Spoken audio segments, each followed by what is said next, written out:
আসসালামু আলাইকুম, সবাই কেমন আছেন? আশা করছি সবাই খুব ভালো আছেন। আজকে করে দেখাবো চিংড়ি মাছ দিয়ে লতা, এবং চিংড়ি মাছটা কীভাবে আমি বেছে নিয়েছি, চিংড়ি মাছটা কীভাবে পরিষ্কার করতে হয় তা নিয়ে থাকছে আজকের ভিডিও। আশা করছি আপনার কাছে অনেক অনেক ভালো লাগবে। তার জন্য এখানে আমি চিংড়ি মাছ নিয়েছি বেশ কয়েকটা। এখন আমি এটা সুন্দরভাবে পরিষ্কার করে নেব। তার জন্য এখানে কেচি নিব, আমি কেচি দিয়ে সুন্দরভাবে পরিষ্কার করা যায়। আর প্রথমে আমি এখানে যে সুর থাকে সেটা আমি কেটে নেব, চোখ কেটে নেব। যে ধারালো একটা জিনিস মানে ছিল, মানে কাটার মতো, সেটাও আমি কেটে নিয়েছি। সুরগুলো কেটে নিচ্ছি। আর এখানে এই দুটো পা রাখা যায়, আপনার যে যার যেমন খুশি রাখতে পারেন, আবার না রাখলেও চলবে, কিন্তু রাখা যায়, এই জন্য আমি রেখে দিলাম। আর এখান থেকে যত পা ছিল সেগুলো আমি কেটে দিলাম। এবার এগুলো আমি কেটে দিলাম। এবার এটা রাখাও যায়, আবার কেটে দিলেও সমস্যা নাই। তবে এটা পরিষ্কার করার জন্য আপনারা কেজিটা ইউজ করবেন, তাহলে সহজে পরিষ্কার করা যায়। আর এখন এই মাথায় যে একটা ময়লা থাকে, এই ময়লাটা আমি বের করে নিব। তার জন্য মাথার সাইড একটু কেটে নিলাম। এবার এর ভিতরে একটা ময়লা থাকে, এই ময়লার টুকরাটা আমি বের করে নিব।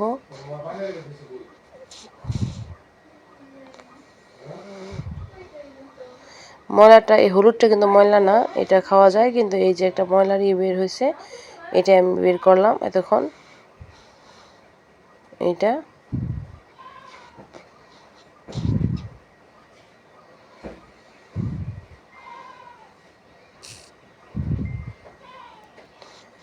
এবার এই মাছ বরাবর আমি কেটে দিব। কেটে এর ভিতর থেকে আরেকটা ময়লা বের করব।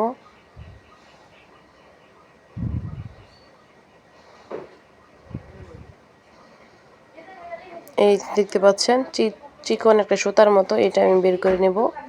এই ময়লাটা ওই চিংড়ি মাছ থেকে বের করে নিতে হয়।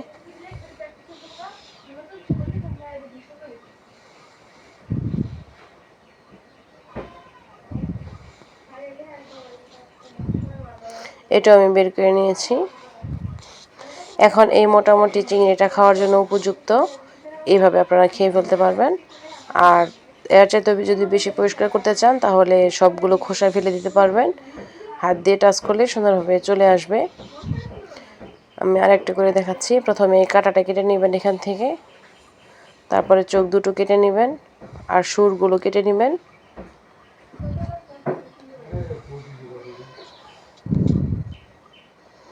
তারপরে এই শক্ত অংশটুকু কেটে নেবেন, এখান থেকে ময়লাটা বের করে নেবেন।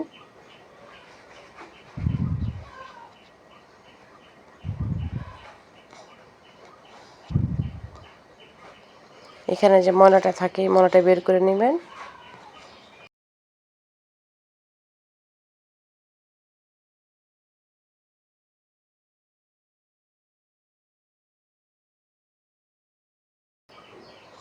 এই যে এই ময়লাটা,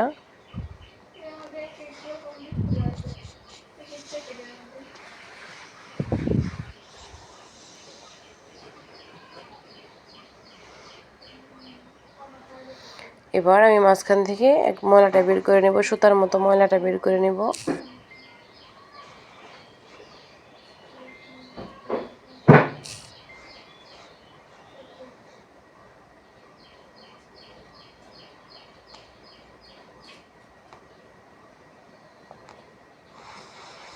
এই তো এটা আমি বের করে নিলাম।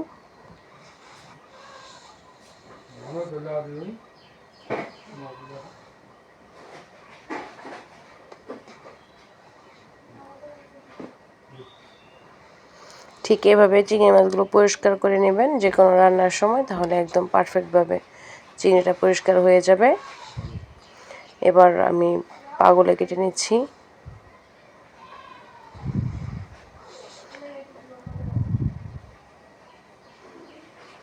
এবার সুরগুলো কেটে নেব, কিন্তু ওই দুটো লম্বা যে পা থাকে এটা আমি রেখে দিব।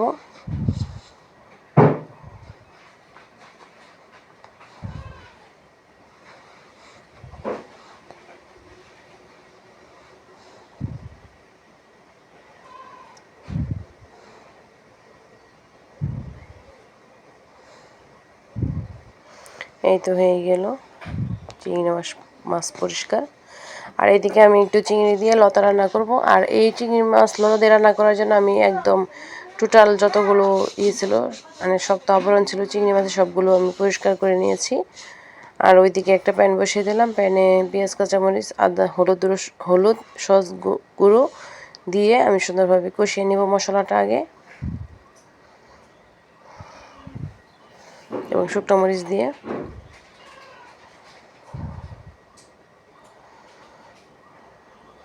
শুকনো মরিচ এবং ধনিয়া গুঁড়ো দিয়ে নিলাম। আর আগে আমার হলুদ দেওয়া ছিল, স্বাদ মতো লবণটাও দিয়ে নিলাম। এবার মশলাটা খুব সুন্দরভাবে কষিয়ে নিব।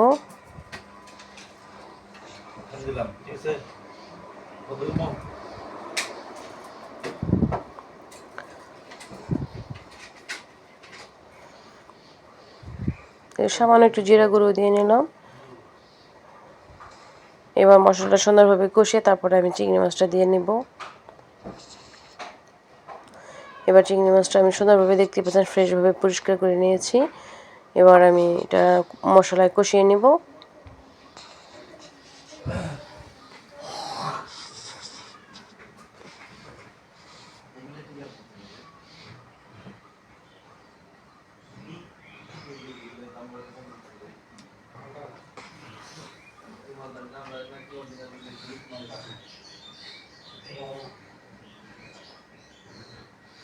এইভাবে লতার মধ্যে চিংড়ি মাছটা আগে সুন্দরভাবে মশলায় কষিয়ে নিলে রান্নাটা খেতে খুবই ভালো লাগে। আর এবার লতাটা দিয়ে নেব। আর লতাটা আমি আগে থেকে সুন্দরভাবে কেটে রেখেছি, একদম চিকন চিকন মানে ছোট ছোট করে কেটে রেখেছি চিংড়ি মাছ অনুযায়ী। এটা লম্বাভাবে কাটতে পারবেন, কিন্তু যে এইভাবে রান্না করলে আমার কাছে খুব ভালো লাগে। মানে চিংড়ি মানে লতাটা একদম খাটো খাটো থাকবে, ছোট ছোট থাকবে, দেখতে ভালো লাগবে চিংড়ি মাছের সাথে।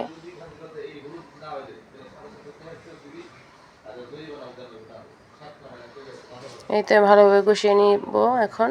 আর এখন একটু পানিও দিয়ে নিব সিদ্ধ হওয়ার জন্য।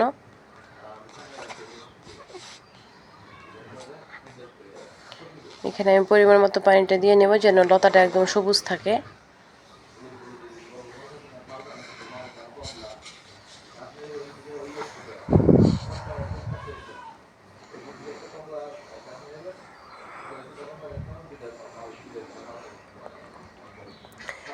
ভিডিওটি ভালো লাগলে লাইক কমেন্ট শেয়ার সাবস্ক্রাইব করবেন, পাশে থাকা বেল আইকন অন করে রাখবেন যেন নিত্য নতুন রেসিপি সহজে পৌঁছে যায়।